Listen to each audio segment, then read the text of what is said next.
To enable chat features to send messages over internet on Samsung Galaxy S25 Ultra, open Samsung Messages app, tap more icon or three vertical dot icon at the top right, and then tap setting, tap chat setting, and then tap the gray on off switch next to chat features until the switch turns blue to turn it on.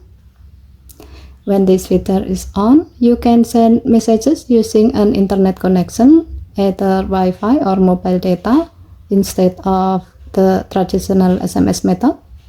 This helps you avoid charge from your phone balance. It's especially useful when you are low on credit or connected to Wi-Fi. Okay, thank you for watching. Please help to like and subscribe. Have a nice day.